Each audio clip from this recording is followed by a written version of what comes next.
Hallelujah, good morning. एक और बेहतरीन सुबह प्रभु ने दिया कि उनके वचन पर हम मनन कर सकें। क्या नींद से उठ गए हैं? क्या आप अकेले वचन सुनते हैं या फिर परिवार के साथ? अगर घर के बाकी सदस्य सो रहे हैं उन्हें उठाएं, बच्चे अगर सो रहे हैं उन्हें उठाएं। सब लोग मिलकर प्रभु के वचन को सुने। आइए प्रार्थना से शुरुआत करें। महापवित्र परमेश्वर, परिवार के महत्व को समझने में हमारी मदद करें। अपने परिवार को आपके सुरक्षा के बाड़े में लाकर आपके दोबारा आगमन के लिए अपने आप को और अपने परिवार को तैयार रखने का आप अनुग्रह दें। प्रार्थना यीशु के नाम से मांगते हैं, आमीन। काफी दुख की बात है, आज कई लोग पति पत्नी मिलकर प्रार्थना नहीं करते हैं, शांति समाधान से नहीं रह पाते, एक मन होकर नहीं रह पाते। मसीह पर विश्वास करने वाले लोगों में भी ऐसे मतभेद नजर आते हैं।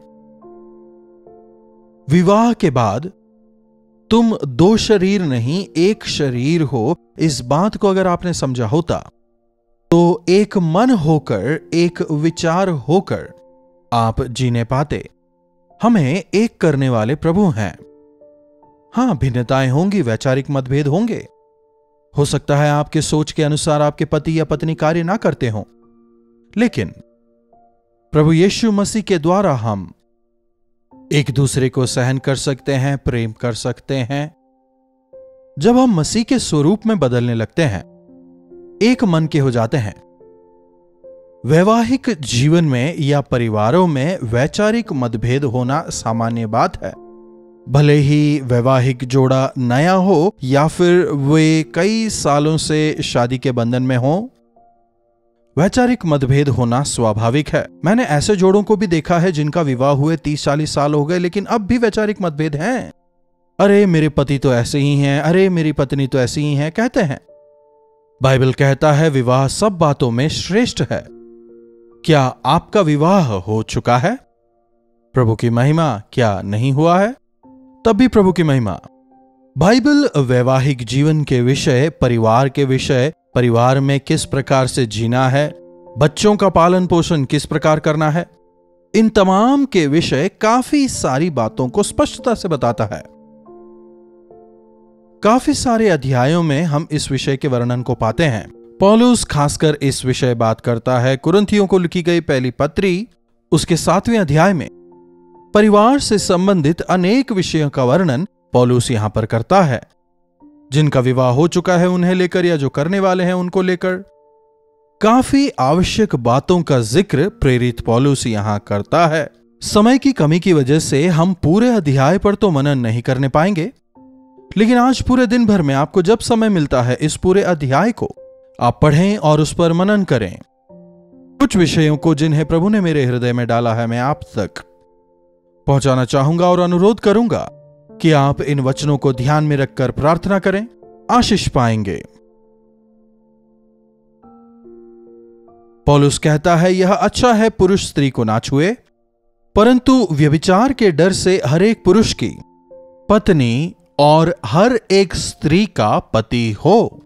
3री आयत, पति अपनी पत्नी का हक पूरा करे, वैसे ही पत्नी भी अपने पति का। मां सभी की मां है, लेकिन पति केवल आपका है, पत्नी केवल आपकी है। आपकी पत्नी हो, आपका पति हो, यह पवित्रता को दिखाता है, एकता को दिखाता है, महत्वता को दर्शाता है। पति अपनी पत्नी का हक पूरा करे, वैसे ही पत्नी भी अपने पति का। विवाह के बाद एक पत्नी के तौर पर घर का ख्याल करने की जिम्मेदारी आप ही की है ना। खाना वगैरह तैयार करना, पति के सहभागी होकर उसके साथ खड़े रहना, बच्चों का पालन पोषण करना, ऐसी कई जिम्मेदारियां आप पर हैं बहनें। वैसे ही पति की भी कई जिम्मेदारियां हैं। परिवार की सुरक्षा। जो परिवार का ख्याल नहीं रख सकता उसे विवाह की क्या आवश्यकता। बीवी बच्चों का ख्याल रखने की हैसियत जब तक आप में ना हो, विवाह के विषय ना सोचें। आपके मां बाप पर या पत्नी के मां बाप पर आप आधारित नहीं रह सकते। यदि एक व्यक्ति अपने परिवार का ख्याल रखना नहीं जानता, यह निंदनीय है। विवाह के बाद एक पति के तौर पर पत्नी का ख्याल रखना, बच्चों का ख्याल रखना एक पति की जिम्मेदारी है। मेहनत करें, काम करें, उनकी जरूरतों को पूरा करें। जाओ अपनी मां के यहां से लेके आ जाओ, हम कई बार इस बात को सुनते हैं। विवाह के बाद जो पत्नी आपके साथ आई है उसकी जिम्मेदारी आपकी है, उसकी जरूरतों को पूरा करने की जिम्मेदारी आपकी है। पत्नी होकर जो आपकी जिम्मेदारी है उसे आप पूरा करें, एक पति के नाते जो आपकी जिम्मेदारी है उसे आप भी पूरा करें। मिलकर जब निर्णयों को लेंगे परिवार में शांति होगी। उतना ही नहीं, बाइबल यह भी कहता है विवाह के बाद पत्नी को पति से अलग नहीं होना, ना ही पति को पत्नी से अलग रहना चाहिए। विवाह के बाद मैं अमेरिका चला जाऊंगा या दुबई चला जाऊंगा, जी नहीं, इंतजार करें। जाना है तो दोनों मिलकर जाएं। यदि नहीं हो सकता, 1-2 महीने की बात है तो फिर भी कोई बात नहीं, क्योंकि आजकल मोबाइल है, वीडियो कॉल्स कर सकते हैं, संपर्क में रह सकते हैं, फिर भी ठीक है। लेकिन अगर लंबे समय की बात है तो अकेले बिल्कुल ना रहें। केवल कुछ समय तक आपसी सम्मति से प्रार्थना के लिए अलग रह सकते हैं। उतना ही नहीं, यहां पर हर एक को परिपक्व उम्र में विवाह कर लेना चाहिए, इसके विषय नहीं लिखा है। अरे उम्र हो रही है कहकर छोटे उम्र में ही शादी कर देना, या फिर सही संबंध नहीं मिल रहा कहकर बुढ़ापे तक इंतजार करना। 35-40 की उम्र हो गई है लेकिन फिर भी विवाह नहीं करवाना।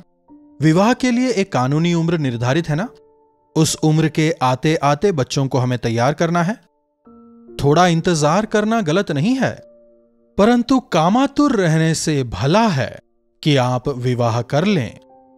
कुछ लोगों के शरीर के बनावट की वजह से या फिर उनकी परिस्थितियों की वजह से गलत संबंधों में गिर जाना या फिर व्यभिचार का खतरा हमेशा उन पर मंडराता रहता है। इसीलिए पाप को स्थान ना दें।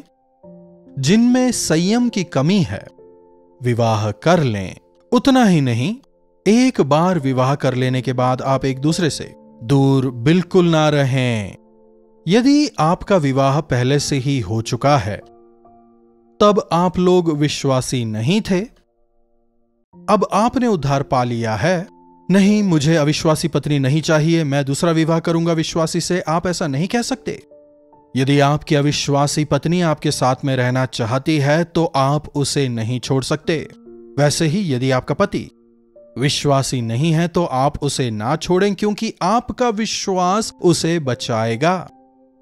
आपकी प्रार्थना आपके पति या पत्नी को बदल सकती है।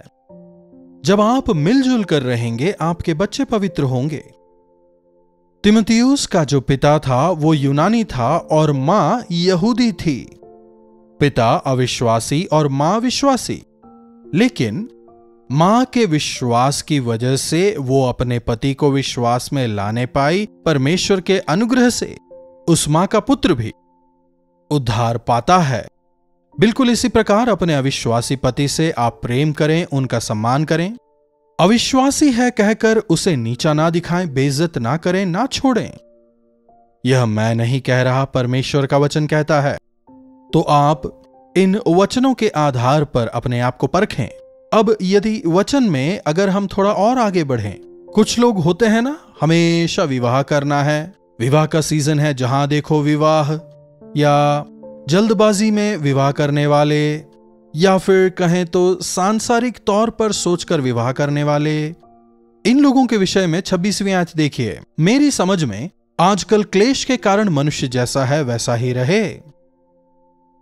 जी हां, मान लीजिए आप अमेरिका में सेटल हैं या फिर दुबई में सेटल हैं या कहीं और पर हैं, कहीं और काम करते हैं या फिर सेना में आप हैं, और फिर नहीं उम्र हो गई है, अभी विवाह करना ही है, अब तो कुछ भी हो विवाह करना ही है कहकर जल्दबाजी में विवाह करते हैं।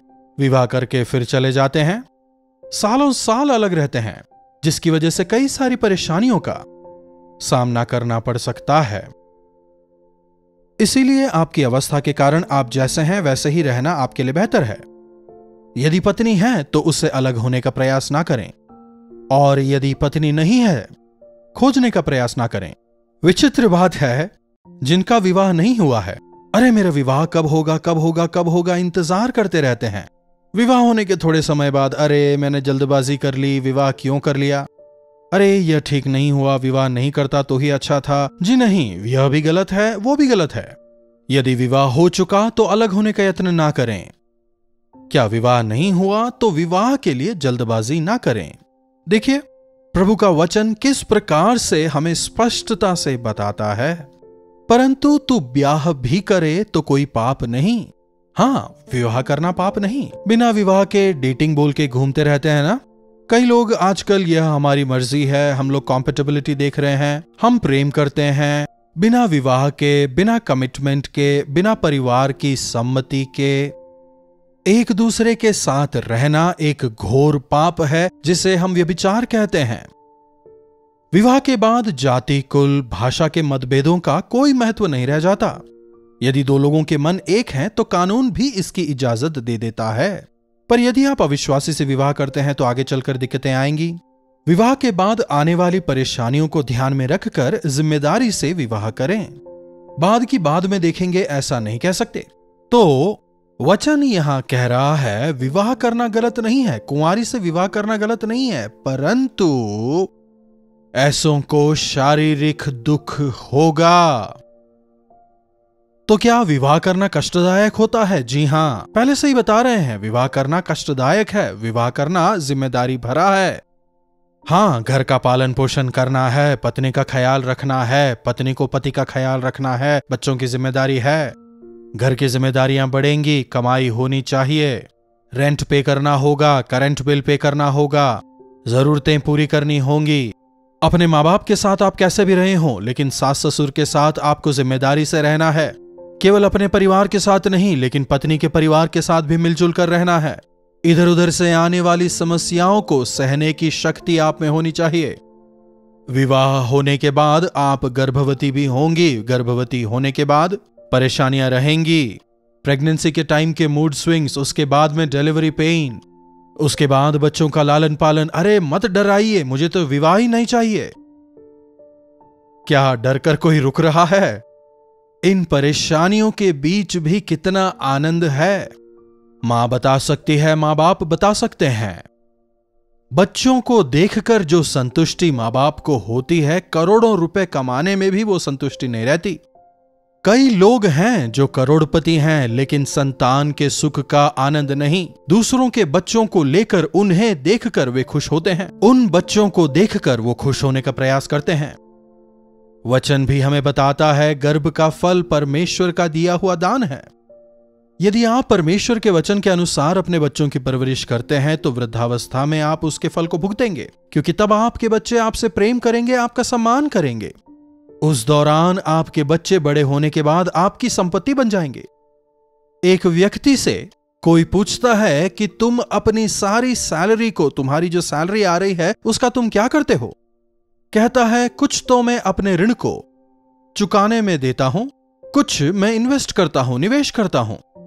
अरे ये क्या है, तुम तो कोई कर्जदार नहीं हो और ये निवेश कहां करते हो? हमने तो कोई व्यापार नहीं देखा कि तुम करते हो। तब वो व्यक्ति कहता है मुझे बचपन से लेकर अब तक बड़ा करने वाले मां बाप का मैं ऋणी हूं। उन्होंने मेरा ध्यान रखा, मुझे खिलाया पिलाया। उनका कर्ज अदा करने में मैं थोड़ा खर्च करता हूं। तो ये इन्वेस्टमेंट क्या है? परमेश्वर ने जो बच्चे मुझे दिए हैं उनका पालन पोषण करने में, उनकी पढ़ाई लिखाई में, उनका ध्यान रखने में मैं खर्चा करता हूं। आज मैं अपने बच्चों में निवेश करता हूं, इन्वेस्ट करता हूं, ताकि मेरी वृद्धावस्था में वे मेरी जरूरतों को पूरा करें। मेरी जवानी में पैदा हुए मेरी संतान, मेरे बच्चे जो हैं, वे बुजुर्गावस्था में मेरी ताकत बनेंगे। है कि नहीं? विवाह परमेश्वर की ओर से है, और जब वो प्रभु के आशीष से होता है, पारिवारिक तौर पर हम बढ़ेंगे, अपने बच्चों के बच्चों को भी हम देखने पाएंगे। आज इस संसार को अच्छे परिवारों की आवश्यकता है। अगर एक देश को अच्छा होना है तो अच्छा समाज चाहिए, अच्छा समाज चाहिए तो अच्छा परिवार होना चाहिए, अच्छा परिवार चाहिए तो परमेश्वर की भय भक्ति में बढ़ने वाले पति पत्नी चाहिए, ताकि वे अपने परिवार की देखभाल और बच्चों की परवरिश परमेश्वर के वचन के अनुसार करने पाएं। आइए प्रार्थना। महापवित्र परमेश्वर, प्रभु, हम इस संसार में देख सकते हैं परिवार व्यवस्था छिन्न भिन्न हो रही है। कई परिवार आज टूट रहे हैं। पति पत्नी के बीच में एकता नहीं है। एक मन नहीं होने की वजह से वे अलग होकर अपनी मर्जी के अनुसार जीने में ही अपनी बेहतरी उन्हें समझ आती है। प्रभु, जब हम ऐसी व्यवस्था देखते हैं यह काफी दुखद है। प्रभु, हर एक पति पत्नी एक दूसरे के प्रति समर्पित होकर, एक मन होकर, एक दूसरे की देखभाल करते हुए, अपने बाल बच्चों की परवरिश आपके वचन के अनुसार करते हुए आपके गवाह होकर जीने पाएं। प्रार्थना यीशु के नाम से मांगते हैं, आमीन। अब पिता परमेश्वर का प्रेम, प्रभु यीशु मसीह का अनुग्रह, पवित्र आत्मा की संगति और सहभागिता हम में से प्रत्येक के साथ आज, कल और सर्वदा बनी रहे। आमीन। प्रभु की महिमा हो। उम्मीद करता हूं आपने चैनल को लाइक किया है, शेयर किया है। यदि सब्सक्राइब नहीं किया है तो सब्सक्राइब जरूर कर लें। हम आपसे अवश्य सुनना चाहेंगे। अपने प्रार्थना विषयों और गवाहियों को आप 9884907779 पर भेजें। प्रभु आपको आशीष दें। कलवरी दर्शन, ये है प्रेम के दर्शन, यीशु प्रेम के दर्शन।